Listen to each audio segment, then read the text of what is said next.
संपूर्ण देशवासियों को बधाई देता हूं कि आज गुप्त नवरात्रे के पहले दिन, और आप सबको मालूम होगा 4 नवरात्रे होते हैं।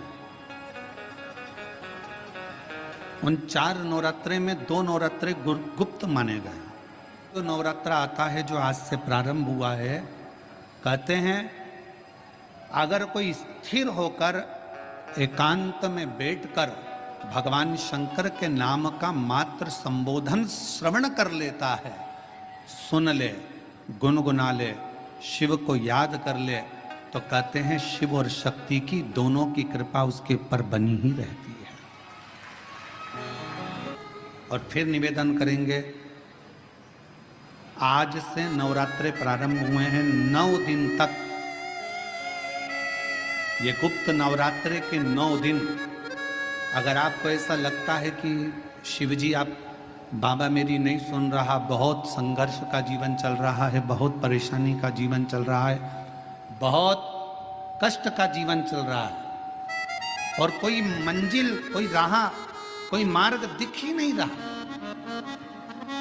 तुम्हारा कैसा भी दुख है, जो आज गुप्त नवरात्रे प्रारंभ हुए हैं, आज से 9 दिन तक का एक नियम ले लो गुप्त नवरात्रे में कि मुझे शिवजी के मंदिर में अशोक सुंदरी वाली जगह पर एक बेलपत्र माँ हेमवती माता के नाम से, कौन सी माता?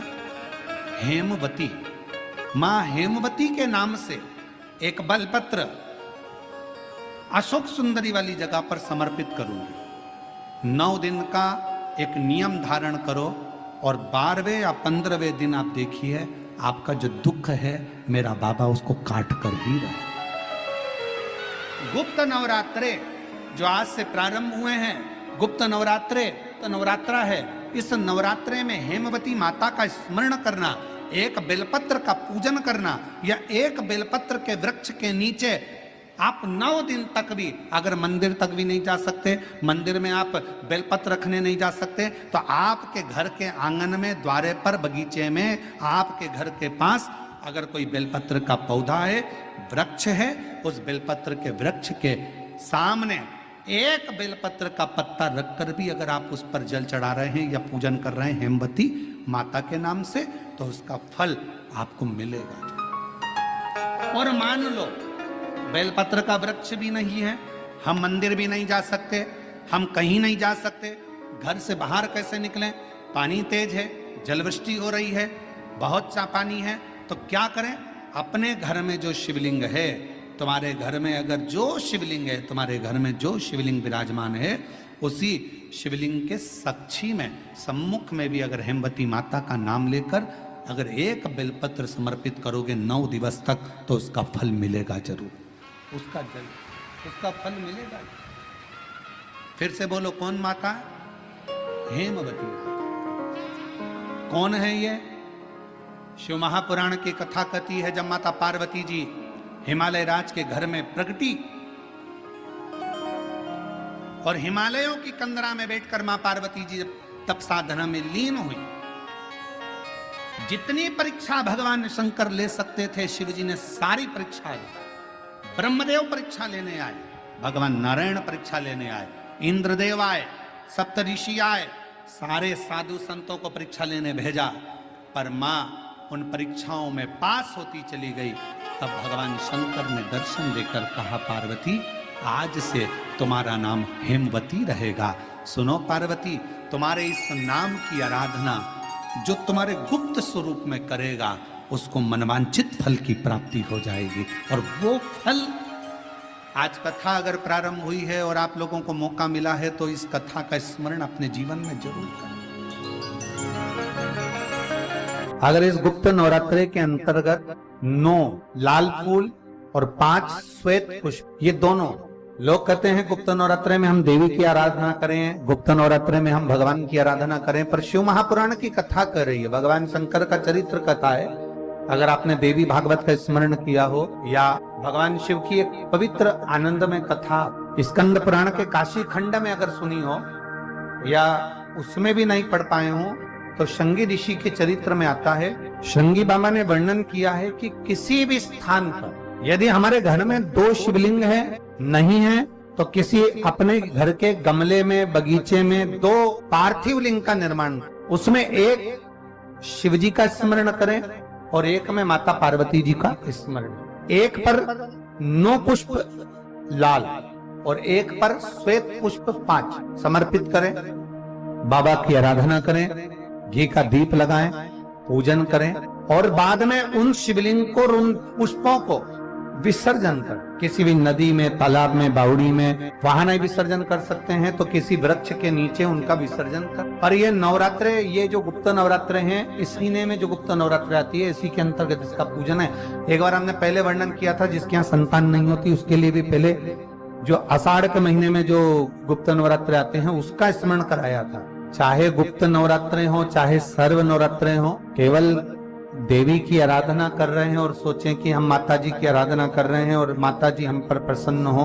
शिव महापुराण की कथा कहती है, कोई सी भी नवरात्रे में अगर आप शंकर भगवान की आराधना के साथ देवी की आराधना करेंगे तो शिव महापुराण की कथा कहती है, महादेव शिव और शक्ति दोनों ही कृपा जरूर करते हैं, ये निश्चित।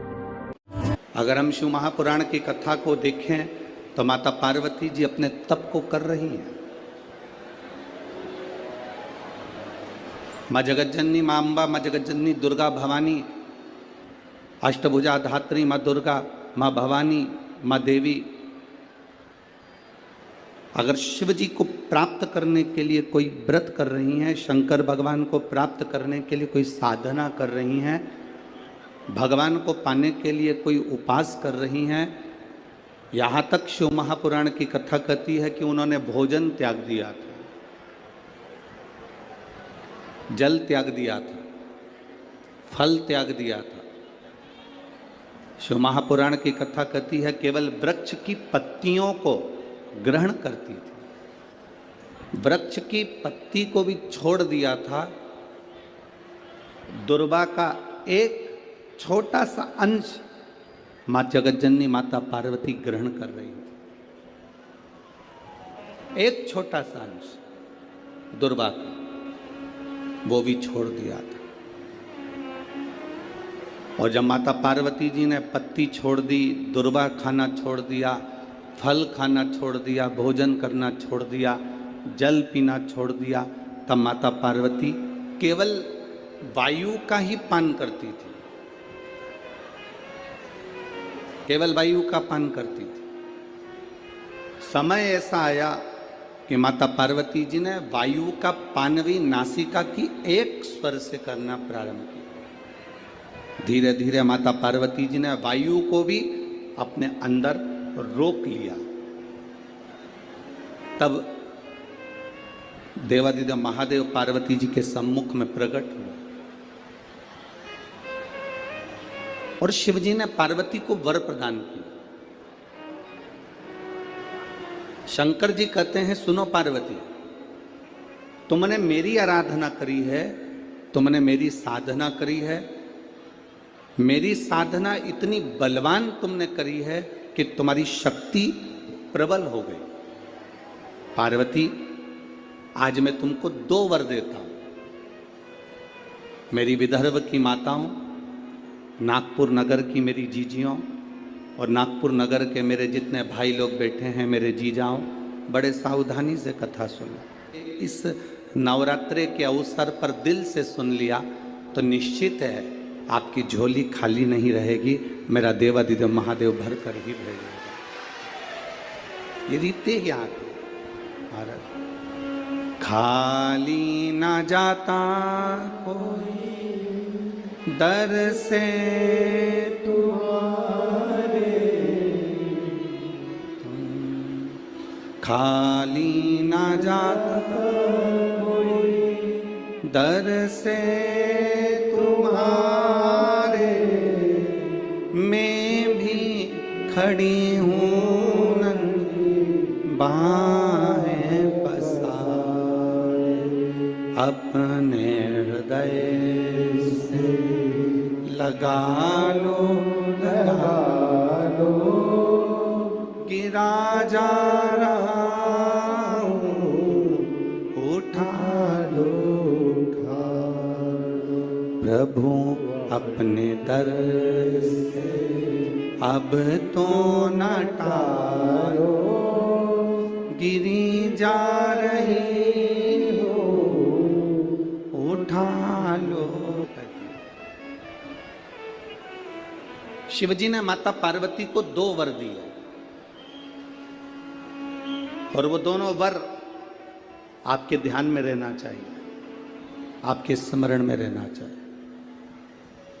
शंकर भगवान ने माता पार्वती को 2 वर दिए जब माता पार्वती ने तप साधना करी। पहला वर मां पार्वती जी को देते हैं भगवान देवादिदेव महादेव, जो नारी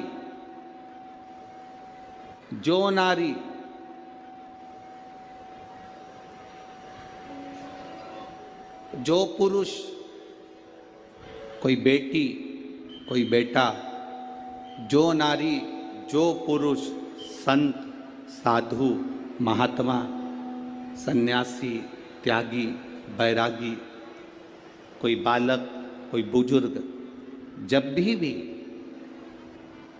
किसी व्रत को धारण करेगा,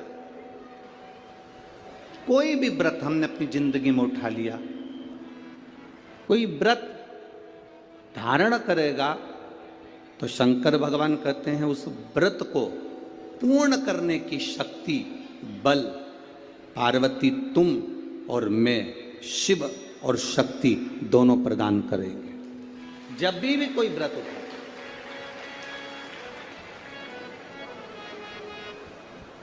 आपने अगर कोई नियम ले लिया अपनी जिंदगी में कि मुझे ये कार्य करना है, तो वो कार्य पूर्ण करने की जवाबदारी भोलेनाथ जी की। आप अपनी मेहनत करो, आप अपना कर्म करो, अपने कर्म में कभी पीछे मत हटो, अपनी मेहनत में कभी पीछे मत हटो। आपने सोच लिया कि मुझे डॉक्टर बनना है, आपने सोच लिया कि मुझे इंजीनियर बनना है, आपने सोच लिया कि मुझे एक अच्छा अधिकारी बनना है, तो मेहनत तुम्हें करना है। जितनी कर सकते हो उतनी मेहनत करो, जितना कर्म कर सकते हो उतना कर्म करो, जितनी पढ़ाई कर सकते हो उतनी पढ़ाई करो। किसी आडंबर में पढ़कर कोई तुमसे कह दे कि मेरे पास आकर बैठ जाना, मैं तुमको ऐसा भभूति बनाकर दे दूंगा कि जिससे तुम पास हो जाओगे या जिससे तुम उत्तीर्ण हो जाओगे या तुम्हारी नौकरी लग जाएगी। ना ना ना, अपनी मेहनत अपना कर्म अपने को करना है, तब हम उन्नति की सीढ़ी पर चढ़ सकते हैं, आगे बढ़ सकते हैं। अपनी उन्नति की सीढ़ी पर चढ़ने के लिए अपनी मेहनत जरूरी है, अपनी मेहनत। आप अगर मेहनत करो ही नहीं और सोचो कि आप बहुत ऊपर की ओर बढ़ जाओ तो बड़ा कठिन है हमारा।